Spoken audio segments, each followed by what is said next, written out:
భగవత్ సాన్నిధ్య చేతనే సంతోషపు రహస్యం. జీవితాన్ని అనుభవించడం మంచిదే. సంతోషపు రహస్యం ఏమంటే దేని బంధంలోనూ చిక్కుకోకుండా ఉండడం. పువ్వుల సువాసనను ఆస్వాదించండి, కానీ దానిలో ఉన్న భగవంతుణ్ణి చూడండి. నేను ఇంద్రియ చేతనను ఏ స్థాయిలో పెట్టానంటే నేను వాటి ద్వారా భగవంతుణ్ణి గ్రహించడానికి, ఆలోచించడానికి మాత్రమే వాటిని ఉపయోగిస్తాను. అంతటా ఉన్న నీ భగవంతుడి అందాన్ని చూడడానికి నాకు కళ్ళు ఉన్నాయి. అంతటా వినిపిస్తున్న నీ గాత్రాన్ని వినడానికే నా చెవులు ఉన్నాయి. అదే యోగం. భగవంతుడితో ఐక్యత. ఆయన్ని కనుక్కోడానికి అడవులకు వెళ్ళక్కర్లేదు. మనం ప్రాపంచిక అలవాట్ల నుంచి మనల్ని మనం విముక్తం చేసుకోనంతకాలం మనం ఎక్కడ ఉన్నా అవి మనలను పట్టి ఉంచుతాయి. తన హృదయపు గుహలో యోగి భగవంతుని కనుక్కోవడం నేర్చుకుంటాడు. తాను ఎక్కడికి వెళ్ళినప్పటికీ అతడు తనతో దివ్యానందపు చైతన్యభరితమైన భగవత్ సాన్నిధ్యానుభూతిని తీసుకువెళ్తాడు.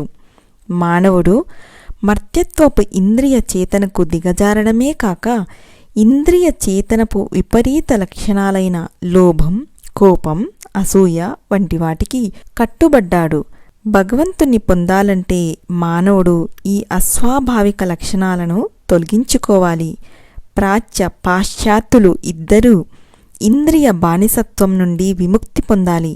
ఒక సాధారణ మానవుడు ఉదయం కాఫీ తనకందియ్యకపోతే కోపం తెచ్చుకుంటాడు. కాఫీ లేకపోతే తలనొప్పి వస్తుందని అతడు నమ్ముతాడు. అతడు తన అలవాట్లకు బానిస. అభివృద్ధి చెందిన యోగి స్వతంత్రుడు. ప్రతి ఒక్కరూ యోగి కాగలరు. తాము ప్రస్తుతమున్న స్థితిలోనే మన సొంత అలవాట్లతో కూడిన జీవిత పరిధికి ఆవల ఉన్న విషయం ఏదైనా విచిత్రమైనదని, కష్టమైనదని వెంటనే భావిస్తాం. మన అలవాట్లు ఇతరుల దృష్టికి ఎలా కనపడుతున్నాయో అన్న ఆలోచనే చెయ్యం. యోగ సాధన స్వేచ్ఛకు దారితీస్తుంది. కొంతమంది యోగులు బంధరాహిత్యాన్ని తీవ్రంగా పాటిస్తారు. వాళ్ళు మేకులతో చేసిన పరుపు మీద అసౌకర్యం లేకుండా పడుకోవాలంటారు. ఇంకా ఇలాంటి వివిధ రకాలైన తపస్సును, శరీర శిక్షణను బోధిస్తారు.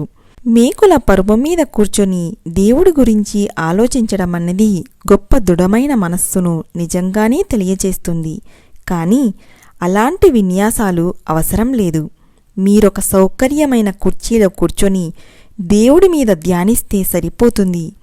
భగవంతుడి మీద యోగపరమైన ఏకాగ్రతకు మీరు వెనుబాము నిటారుగా ఉంచడానికి ఉపయోగపడే ఏ ఆసనమైనా ధ్యానానికి మంచిదని పతంజలి బోధిస్తారు. హఠయోగంలో చెప్పినట్లు యోగ సాధనకు శరీరాన్ని వంకర్లు తిప్పడం కానీ, అసాధారణమైన శారీరక దృఢత్వం గాని, సులభంగా వంగడానికి అవసరమైన అభ్యాసాలు చేయాల్సిన అవసరం లేదు. మన లక్ష్యం భగవంతుడు. ఆయన సాన్నిధ్య చేతనను అలవర్చుకోవడానికి మనం ప్రయత్నం చెయ్యాలి. భగవద్గీత అంటుంది, తన ఆత్మ నాలోనే నిమగ్నమై ఉండి భక్తితో నాలో పూర్తిగా లీనమై ఉండేవాణ్ణి అన్ని వర్గాల యోగుల్లోకి అత్యంత సమతాస్థితుడిగా నేను పరిగణిస్తాను. హైందవ యోగులు అమితమైన వేడి, చలి వంటి వాటిని, దోమలు ఇంకా చిరాకు పుట్టించే కీటకాల వంటి వాటిని లెక్క చేయకుండా ధ్యానం చేశారు. అటువంటి ప్రదర్శనలు యోగి కావడానికి అవసరం లేదు. కానీ అవి నిపుణుడైన యోగికి సహజంగానే వచ్చే విజయాలు. దృష్టి మరల్చే వాటిని తొలగించడానికి ప్రయత్నించండి, లేదా అవసరమైతే వాటిని సహనంతో ఓర్చుకోండి. కానీ మనస్సులో వాటి వల్ల మీ శాంతికి భంగం కానీయకండి. ఒకళ్ళు శుభ్రంగా ఉండగలిగినప్పుడు మురికిగా ఉండటంలో అర్థం లేదు. ఒకరు గుడిసెలో ఉన్నా అదేవిధంగా భవంతిలో నివసిస్తున్నా బంధాలు కలిగి ఉండవచ్చు. ఆధ్యాత్మిక సఫలతను సాధించడానికి ముఖ్యమైన కారకం మనఃపూర్వకంగా కృషి చేయడం. యేసు అన్నాడు, నిజంగా పంట చాలానే ఉంది, కానీ కష్టం చేసేవాళ్ళు కొద్దిమందే. ప్రపంచానికి చెందిన వాళ్ళు దేవుని బహుమతులు ఆశిస్తారు, కానీ తెలివైన వాళ్ళు బహుమతులిచ్చే దేవుణ్ణే కోరతారు.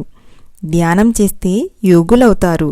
యోగి ప్రతి ఉదయం లేవగానే తాను తీసుకోబోయే ఆహారం గురించి ఆలోచించడు. అతడు తన ఆత్మను భగవత్ సంసర్గమనే అమృతంతో పోషిస్తాడు.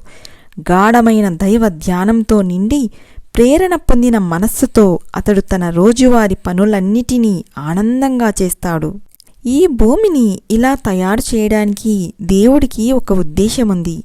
ఆయన ప్రణాళికలో మానవుడి పాత్ర ఏమంటే ఈ ప్రపంచాన్ని మరింత చక్కచేయడం.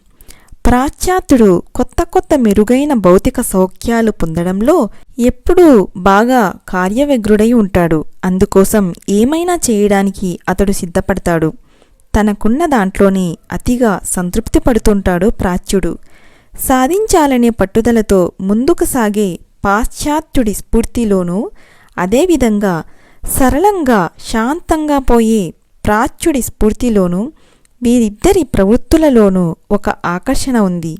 మనం ఈ రెంటికి సమతుల్యతను ఇచ్చే మధ్య మార్గాన్ని అవలంబించాలి. Thank you.